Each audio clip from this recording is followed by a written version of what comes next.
Hello दोस्तों, स्वागत है आपका हमारे YouTube चैनल पर। दोस्तों, आज के इस वीडियो में हम देखेंगे कि जब भी प्लिंथ बीम के लिए सरिया बांधा जाता है तो किस तरीके की मिस्टेक जनरली साइडों पर की जाती हैं, और हम आपको एक एक करके सारी गलतियों को बताएंगे और फिर बताएंगे कि सही तरीका क्या है।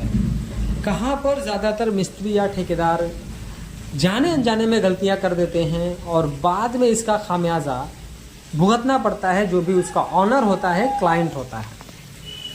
तो आज का ये वीडियो आप बिल्कुल स्किप ना करिए, वीडियो को एंड तक देखिए। आज का वीडियो बहुत ही इंफॉर्मेटिव होने वाला है और बिल्कुल ये हमारा प्रैक्टिकल नॉलेज पे बेस्ड है।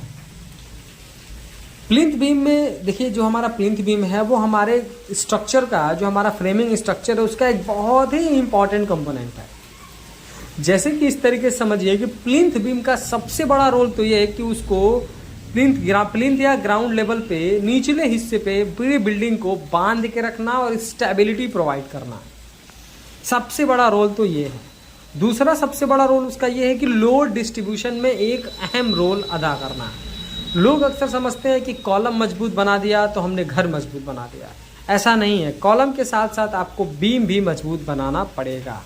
कॉलम और बीम का एक दूसरे के साथ इस तरीके का कुछ बॉन्ड है कि दोनों में अगर एक भी वीक होता है तो स्ट्रक्चर फेल हो जाता है। तो जितना इंपॉर्टेंट आप कॉलम को देते हैं उतना ही इंपॉर्टेंस आप बीम को दीजिए, और बीम के बारे में मैं आपको कुछ डिटेल्स बताता हूँ। सबसे पहले बहुत सारी साइडों पर देखा जाता है कि जब प्लिंथ बीम के लिए सरिया बांधा जाता है तो वहाँ पर जनरली होता ये है कि लोग 4 सरिया डाल देते हैं, क्योंकि हमारा IS कोड भी कहता है कि किसी भी प्लिंथ बीम में मिनिमम 4 सरिया होने चाहिए। लेकिन लोग 10 mm का सरिया डाल देते हैं। मान लीजिए आप छोटा कंस्ट्रक्शन कर रहे हैं, G+1 का कंस्ट्रक्शन है, आपका छोटा प्लॉट एरिया है, वहाँ पर अगर आप कंस्ट्रक्शन कर रहे हैं तो आप 4 स्टील दें, लेकिन 10 mm का ना दें, आपको मिनिमम 12 mm का सरिया देना है। तो सबसे पहला लोग मिस्टेक करते हैं क्या कि लोग 10 mm का सरिया देते हैं। 10 mm का सरिया बहुत ही पतला है, ना उसको बीम में यूज़ किया जा सकता है, ना ही उसको कॉलम में यूज किया जा सकता है। तो आपको 10 mm का सरिया वहाँ पर नहीं देना है, आपको 12 mm का देना है। यानी कि आपको 4 सूत का सरिया देना है, कम से कम 3 सूत तो नहीं देना है। ये गलत तरीका है। अगला जो हमारा पॉइंट है वो ये है कि जब लोग बीम बांधते हैं तो लोग सिर्फ देखते ये हैं कि हमारी बीम जो है उसमें हमने सरिया इतना डाल दिया, इतने मोटे पे डाल दिया। लोग स्टीरअप को भूल जाते हैं। स्टीरअप किसको कहते हैं? रिंग को। ये आपको वीडियो में दिखाया जा रहा है कुछ इसको, ये जो है इसको रिंग कहा जाता है। जब ये वर्टिकली में पड़ता है, जैसे कि हमारे कॉलम में पड़ता है, तो इसको रिंग या टाई बोला जाता है, और जब ये हमारे हॉरिजॉन्टल मेंबर में आता है तो इसको स्टीरअप बोला जाता है। स्टीरअप बहुत सारी साइटों पर देखा जाता है लोग 6 mm का यूज़ कर देते हैं। ये बहुत ही गलत तरीका है, और वो उसमें हुक्स नहीं होता है। हुक्स क्या होता है आपको ये वीडियो में दिखाया जा रहा है। कुछ इस तरीके से हुक्स होने चाहिए आपके स्टीरअप में। ये 135 डिग्री पे बैंड होते हैं। ये बहुत ही इंपॉर्टेंट होते हैं। जब भी आपके घर में, जब घर बनकर रेडी होगा, फ्यूचर में कभी भूकंप आएगा तो ये आपके घर को भूकंप रोधी बनाता है। तो आपको क्या करना है कि स्टीरअप आपको 8 mm सरिये से पतला नहीं बनवाना है। उसके बाद अगला हमारा जो पॉइंट है वो ये है कि स्पेसिंग क्या रखनी है। एक स्टीरअप यानी एक रिंग से दूसरे रिंग के बीच में अक्सर देखा जाता है, आपको वीडियो में भी दिखाया जाता है, लोग 1 फीट 10 इंच तक रखते हैं। ये दोनों गलत है। आपको ज़्यादा से ज़्यादा 7 इंच और कम से कम 4 इंच तक आपको रखना है। 4 इंच से 7 इंच के बीच में रखना है, यूनिफॉर्मली रखना है। अगर आप मान लीजिए कि अगर आप 6 इंच के डिस्टेंस पे रख रहे हैं तो आप 6 इंच के डिस्टेंस पे सारे के सारे जो है आपके स्टीरअप हैं उन स्टीरअप को रखें। इस तरीके से आप रखें। अगला हमारा जो पॉइंट है वो भी स्टीरअप से ही रिलेटेड है कि जो भी हमारे स्टीरअप के जॉइंट होंगे ये बॉटम में नहीं होने चाहिए, ये सब ऊपर होने चाहिए, क्योंकि ऊपर हमारा कंप्रेसिव जोन है, नीचे हमारा टेंशन जोन है। ऊपर से जब लोड आएगा, हुक्स जो है नीचे होंगे, उनके खुलने के चांसेस बहुत ज़्यादा हो जाते हैं। इसलिए आपको कभी भी हुक्स ऊपर की तरफ रखना है और ऑल्टरनेटिव रखना है। ये बहुत ही इम्पॉर्टेंट एक हमारा फैक्टर है। यही सारी चीज़ें जब साइट पर इंजीनियर जाता है तो यही सारी चीज़ें चेक करता है। इसीलिए इंजीनियर्स बोलता है कि आप विजिट पे इस टाइम पर आप हमको बुलाइए। अगला हमारा जो पॉइंट है वो लैपिंग का है। जैसे कि आप सब जानते हैं कि हमारा जो सरिया है वो एक फिक्स जो है लेंथ पे आता है, लेकिन अगर हमको हमारा जो बीम का साइज है वो और भी लंबा है तो हमको अपने स्टील को बढ़ाने के लिए हमको लैपिंग देना पड़ता है। और लैपिंग देने के लिए हम क्या करते हैं कि हमको ये जानना बहुत जरूरी है कि हमारा लैपिंग जोन कौन सा है।